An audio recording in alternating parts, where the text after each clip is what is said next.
স্বাগতম। আজকের ভিডিওতে আমরা আলোচনা করব পশ্চিমবঙ্গের কামদুনি গ্রামে ৭ জুন ২০১৩-তে ঘটে যাওয়া এক নৃশংস অপরাধ। এক কলেজ ছাত্রী শিপ্রা ঘোষের গণধর্ষণ, নির্মম অত্যাচার এবং হত্যাকাণ্ডের বিচার ও ন্যায়যাত্রা। এই ভিডিওতে থাকবে ঘটনার বিস্তারিত, তদন্ত ও বিচার, উচ্চ আদালতের রায় এবং বর্তমানে চলমান আপিল প্রক্রিয়া। শুরু থেকে শেষ শুধু প্রামাণ্য তথ্যের ভিত্তিতে। ৭ জুন ২০১৩, শিপ্রা ঘোষের নির্মম গণধর্ষণ ও হত্যা।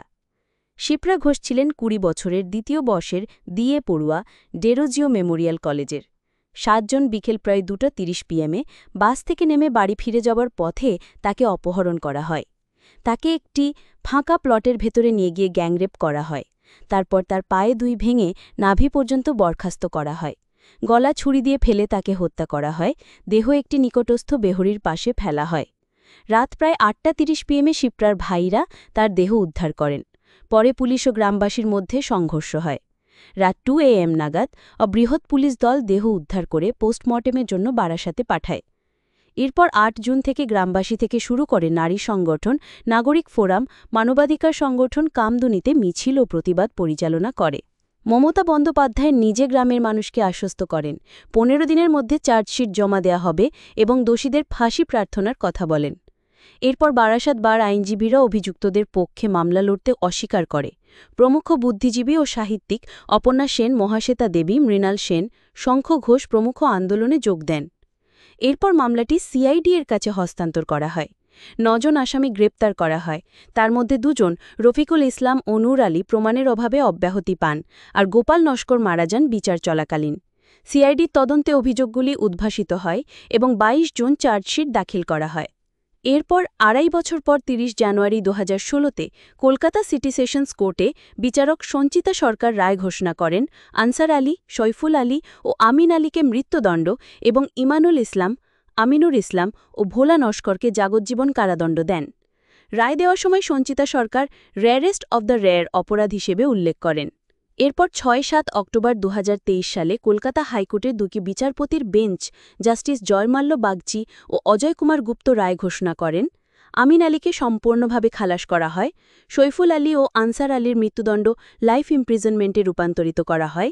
ইমান, আমিনুর ও ভোলা, যারা ১০ বছরও কারাগারে কাটিয়েছেন, তাদের সাজা ৭ বছরে হ্রাস পায় এবং প্রত্যেকে ১০,০০০ টাকা জরিমানা দিয়ে মুক্তি পেতে পারে।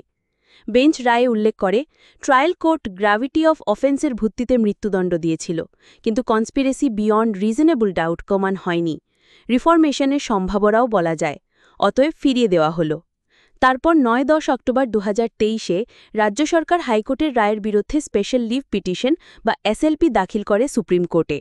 রাষ্ট্র দাবি করে, এই রায় ভুক্তভোগী এবং সমাজের প্রতি অন্যায়। দ্রুত বিচার প্রয়োজন। উচ্চতম আদালত স্টের নির্দেশ না দিলেও পক্ষগুলিকে ৭ দিনের মধ্যে অ্যাফিডেভিট জমা দিতে নির্দেশ দেয়। এখন প্রশ্ন রয়ে গেল, ন্যায় বিচার কি সত্যিকারভাবে হয়েছিল? এমন ভয়াবহ অপরাধের শাস্তি কোথা থেকে কত কঠোর হওয়া উচিত? সমাজের দৃষ্টিতে রেয়ারেস্ট অব দ্য রেয়ার থেকে রিফর্মেশন পসিবল, এই বিচারবোধের দ্বিধা কোথা থেকে আসছে? আপনার কি মনে হয়, কামদুনি কাণ্ডে সেশনস কোর্টের ডেথ সেন্টেন্স বেশি ঠিক ছিল, না হাইকোর্টের লাইফ ইমপ্রিজনমেন্ট প্লাস খালাস রায় বেশি ঠিক? নিজে কমেন্টে আপনার মতামত জানান এবং ভিডিওতে আপনার ভিউজ শেয়ার করুন। এই ছিল পশ্চিমবঙ্গের কামদুনি কাণ্ড। শিপ্রা ঘোষের নির্যাতন ও হত্যাকাণ্ড থেকে শুরু করে আন্দোলন, প্রাথমিক বিচার, হাইকোর্টের রায় এবং আজকের সর্বমোট পরিস্থিতি। ভিডিওটি যদি ইনফরমেটিভ ও স্পর্শকাতর মনে হয় তাহলে লাইক দিন, শেয়ার করুন এবং সাবস্ক্রাইব করতে ভুলবেন না অপরাধ ও বিচার নিয়ে আরও গভীর ভিডিওর জন্য। আপনার মতামত নিজে কমেন্টে অবতারণা করুন। ধন্যবাদ জানাই আপনার সাড়া ও সময়ের জন্য।